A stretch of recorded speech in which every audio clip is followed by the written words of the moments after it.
C'est l'une des choses que je viens de savoir ici à Action. Comme tout à l'heure en allemand, Guten Morgen, Guten Tag, ich liebe dich, ça veut dire je t'aime. Non, ça, c'est pas ça, c'est Dutch. Non? Ça, c'est allemand, oui. ibaze ko ari utuntu mba ndi kumva kandi maze iminsi ngahe ndi kwiga ariko ukuntu uba uzi indimi ariko utazi kuzivuga neza pronunciation nyine kawe ari ikibazo Accent. On fait aksa accent. yawe si iminsi mike ari n'agake narinzi akibaze ko ndi kukumva Les mugabo de bwanwa bwinshi. ehe Ghana Action. mwongeye kwirirwa inshuti bavandimwe tuje kubaganiriza nyine nk'abantu bishimiye ikigo twigamo nk'abantu bagira ngo tubashishikarize kuza kwiga muri Action College. Maintenant je suis ici avec pour mon ami Chris.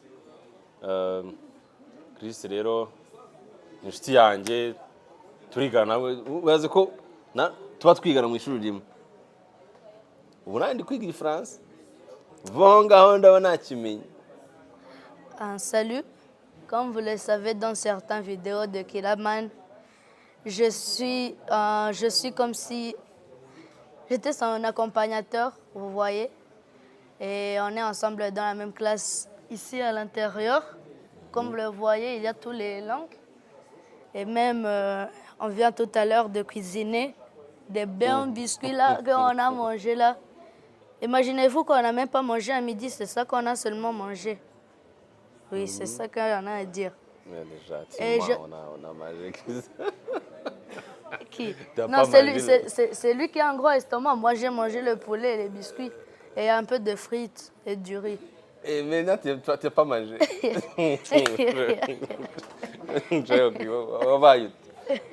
Ukuntu babibaraguje ngo ntago nariye ngo nariye ngo biscuit gusa après tu dis que tu as mangé. Turi hano rero kugira ngo tubaganirize nk'uko bivuze tuvuye mu gikoni guteka biscuit et on a fait quoi? Le poulet, le chicken crips, c'est crips. On a fait chicken wings. Ah, hein? Chicken wings. Ah, wings. Wings ngaba wing abo muri football.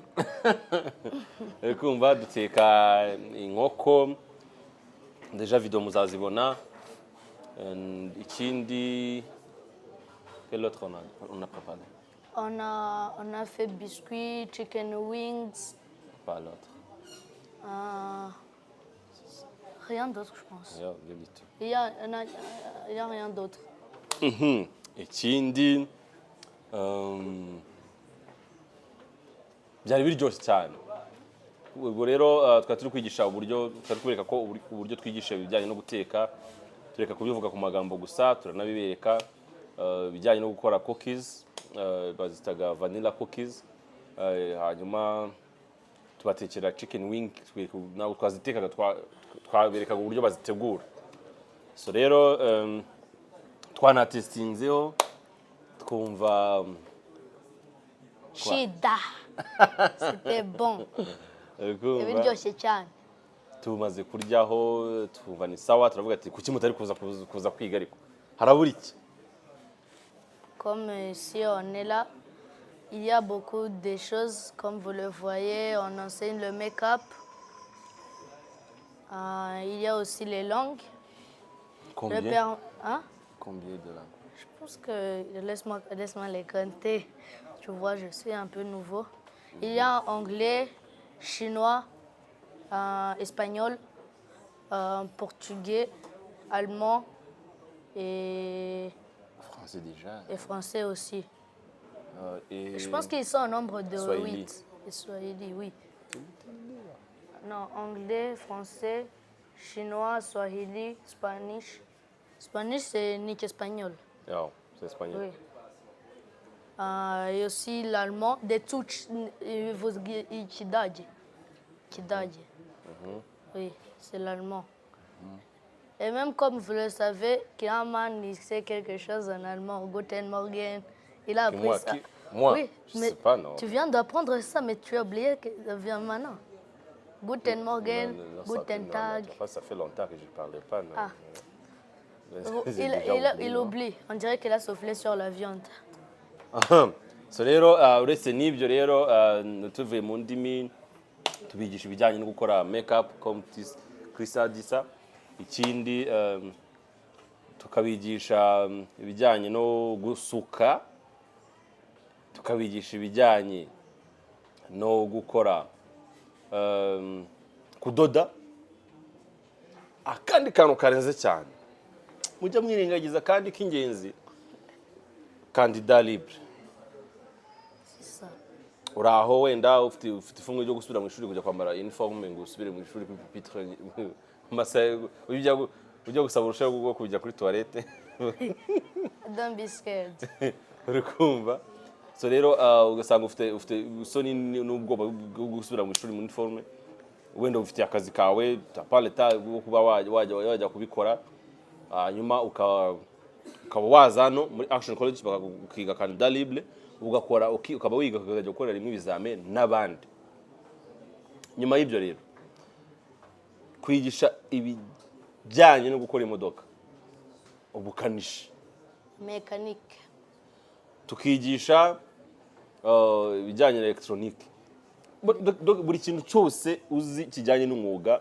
Umva turi ishuri rinini, iyo ishuri rigiye guhabwa ipeti ryo kwa ishuri rya mbere mu gihugu, bivuze ko rigomba kuba rifite amasomo yose. Ntabwo bajya guheza iryo peti hari ibyo rikobora, kuko basanze ari ibyo bora bibaza impamvu uri ishuri rya mbere mu gihugu kandi ari ibintu tujuje. Nyuma y'ibyo Chris, ni iki kintu uzi? Je connais quelques mots en espagnol, comme buenas tardes, como te llamas. C'est l'une des choses que je viens de savoir ici à Action. Comme tout à l'heure en allemand, Guten Morgen, Guten Tag, ich liebe dich, ça veut dire je t'aime. Non, ça c'est Dutch. Non, ça c'est allemand, oui. Dans Dutch. l'espagnol, c'est Dutch. Non, oui, en espagnol c'est Dutch, je pense. Oui, ich liebe dich. Et même maintenant en français, vous entendez, maintenant j'ai un bon accent français. La fois passée, c'était pas bien. Et maintenant, comme vous l'entendez, j'arrive à parler Kinyarwanda. Mais je ne savais pas Kinyarwanda, mais maintenant je parle. Vous avez entendu, je parlais avec Kelaman. Kelaman s'est amélioré en français aussi. Comme vous le savez, j'ai pas encore l'âge de conduire. Bientôt, dans 4 ans, je vais venir apprendre le mécanisme et conduire. Et je serai un bon conducteur. Maintenant, quel âge? Quel âge? Bientôt, j'ai 13 ans, le 3 novembre. Maintenant, tu as 12 ans? Maintenant, j'ai 12 ans, bientôt 13 ans. Et si vous avez besoin de me dire joyeux anniversaire bientôt, vous pourrez me le dire sur mon Instagram, chrisbright10, ou sinon sur l'Instagram de Kilaman Major. Oui. Et aussi, comme me supporter, venez étudier dans Action College and the Language School. C'est là où tu auras presque toutes les chances de voir tous les stars, Kilaman, moi. Et tu es déjà le star? Moi, je suis déjà un star, hein, je suis connue. Mais justement, votre suis vidéo connue. a eu 200 Alors, on a combien? imagine-toi, 200 Mais déjà, personnes. c'est 300 déjà. Déjà 300. 6000 likes, alors comment je ne suis pas connue? Je suis déjà un star. Je suis connue maintenant, hein. Oui. C'est ça. So rero Chris nkuko abibabwiye tayari yamaze kuba umusitari, namara gukura urumva ko ari kwifuza ko nyuma y'imyaka ine afite imyaka 12. Tu as dit que c'est le 3 combien? Le 3 novembre. Le 3 novembre. Oui. Tariki 3 z'ukwezi gutaha kwa 11 azaba 2024, azaba yujuje imyaka 13. Ku myaka ça fait 14 ans, 15 ans, 16 ans, 17 ans, 18 ans. Oui. C'est 5 ans. Oui. Nyuma y'imyaka 5 azaba afite uburenganzira bwo kuba yakorera perimi nawe atware iyo modoka. Si Dieu l'accepte, j'aurais déjà même fini mon école. Là. Mais tu es en quelle année? Je suis en premier secondaire. Déjà, ça reste 5 ans. 5 ans, oui. 5 ans. Dans 5 ans, j'aurais fini. Hanyuma nyuma y'imyaka 5 araba arangije ishuri ahita aza no kwiga amategeko y'umuhanda muri Action College. Ariko mbere yuko yiga amategeko y'umuhanda ari kwiga ibijyanye n'indimi. Mwumvishe ko agerageza combien de langues tu peux ici? Ah, je sais pas beaucoup, mais espagnol, Mais tu peux essayer le Swahili? Swahili. Kadogo, kidogo, kidogo. Kidogo. Aha. N'igiswahili rero hano turakigisha. Ngira ngo murabizi ko ari ikirimi kiri international ku buryo ushobora kujya mu Buganda ukakivuga, mu Burundi, muri Kenya, Tanzania, Mozambique. Mozambique. Ni mu Buhinde arabo bagikoresha. Oui, So rero même en France. En France? On Oui, utilise le Swahili? Maestro Kipembe n'est pas. Presque tous les footballeurs sont africains hein, de la France. Les Kipembe, Golo Kanté, tout ça. Le Maestro Kipembe, c'est bien parler Swahili. Oui. Okay. Ubwo urumva ko n'aba mu ikipe yo mu Bufaransa nabo bakoresha igiswahili koko ari abanyafurika. Nyuma y'ibyo rero n'iki tutabafitiye. Nimba tubafitiye indimi, wamara kwiga amashuri yawe ukaza ukuntu ubuzi indimi ariko utazi kuzivuga neza, pronunciation nyine kawa ari ikibazo. Accent. Accent yawe ari ikibazo. Ugasanga urabona ko si iminsi mike ari n'agake narinzi akabaze ko ndi kukumva Les Mugabo de Bwanwa bwinshi. Video. Les Mugabo de Bwanwa bwinshi. C'est quoi ça? Mugabo de Bwanwa bwinshi. Nta gifaransa narinzi ntundenganye. Ariko nyine ubwo wandangiraga kwiga muri Action College ntaraje. T'as vu? Petit à petit ntagenda nyimenya. Ubu nk'ukwezi gutaha ari utuntu nyine tw'amafuti nzagenda nkuramo natungu turona nyine ntago turagenda tuza neza cyane bizagenda biza. So rero tuzajya tugaruka tubaganiriza ubutaha tuzakwita kanya ka video lundi. C'était lundi qu'elle avait dit qu'on allait mettre. Ça lundi mais Non, lundi tu allais poster l'autre là-bas. non, l'autre on a fait. Et ça là-bas. 1 million de subscribers, s'il vous plaît. S'il vous plaît. Aidez-nous. Video nyine tubabikiye mu bubiko. Mutubabarire. Yo nagibaho. Tubabarire subscribe nyinshi. Mukole follow kuri Instagram ya Action College, mukole subscribe kuri Instagram kuri YouTube ya Action College, no kuri TikTok hose. Hanyuma mugende mukurikirana video zacu. Ikindi mpamvu tubashishikariza gukora izo subscribe na follow umva abana banyu bagiye dukora du content tw'abana nyine muri bukurikirane umva nk'umwana wawe nimba yatangiye kudushuri tw'igifaransa akaba ataramona n'ahantu ari rero nyine tu video tw'igifaransa at least nyine ndina quoi. On était comment les enfants parlent français. Chez eux à l'école tout ça. So rero turabakunda cyane tubifuriza ibyiza muza n'abantu banyu. Ikindi kintu zireke en vacances twigisha les vacances d'octobre. On aura la liberté. Si on enseigne les enfants. Oui, les enfants ici. Ordinateur avec la. Oui. Et le.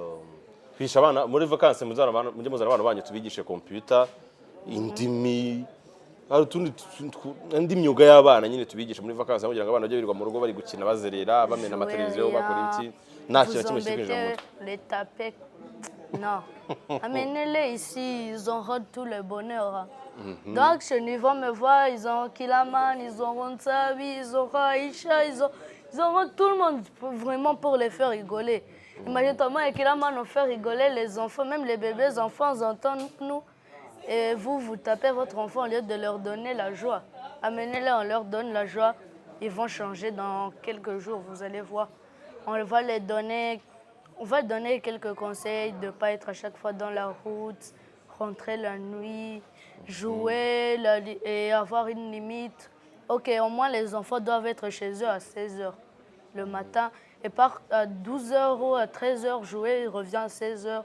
Ils se lavent, prennent leur cahier, ils lisent, tout ça. Ils vont bien progresser.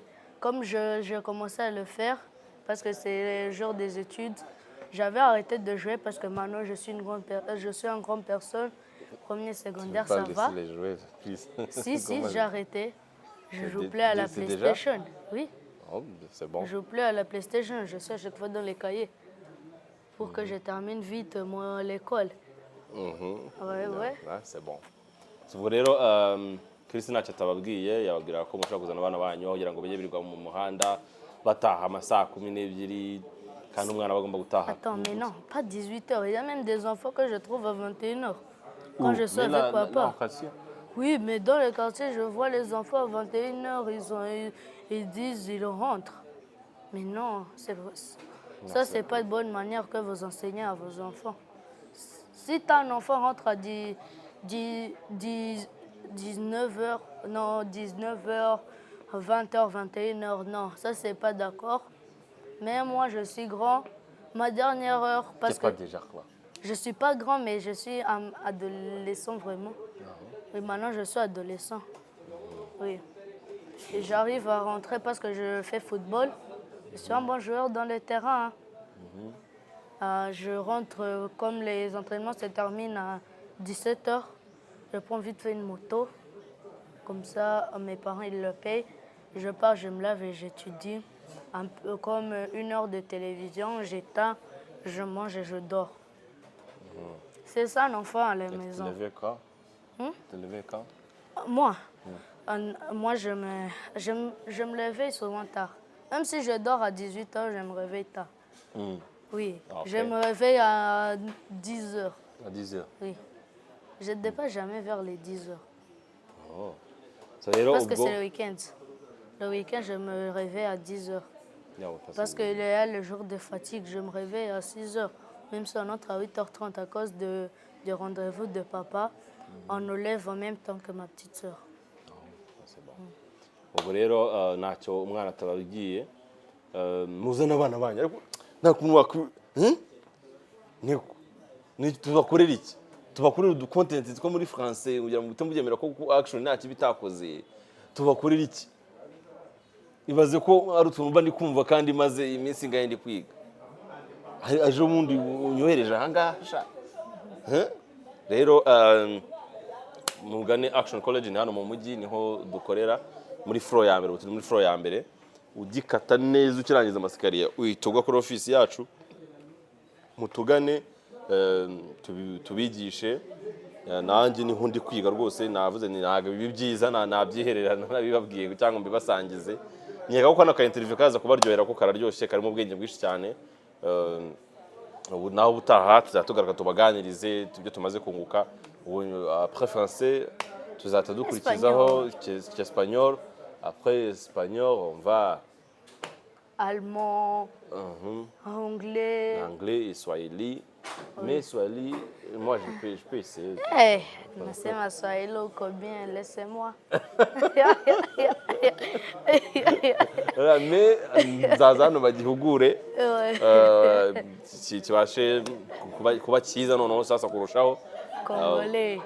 Non, moi je parle pas le swahili du Congo, c'est pas Congo. C'est pas Congo, c'est Tanzanie. Urukumva ubwo rero naho utaha nakagaruka tuzatugaruka tubaganirize rimwe na rimwe twumva uko mumeze rero mukore subscribe mujya mubasha kubona ibiganiro byacu rimwe na rimwe tugenda tubanyirizaho sur Action College et partez sur Instagram, donnez un follow et même aussi sur TikTok, c'est Kilaman Major. C'est Nion Chutianik. Nion Chutianik. Mais si vous écrivez... T'as pas le TikTok? TikTok, j'ai pas commencé à utiliser. J'ai trouvé que c'était nul parce que j'arrivais pas à faire rigoler avant. Mais maintenant, tu vois, comme je suis avec toi, bientôt j'aurai. Rero turabakunda cyane naho utaha nakagaruka mugane Action College. Ciao ciao. Hasta la vista. Ghana Action.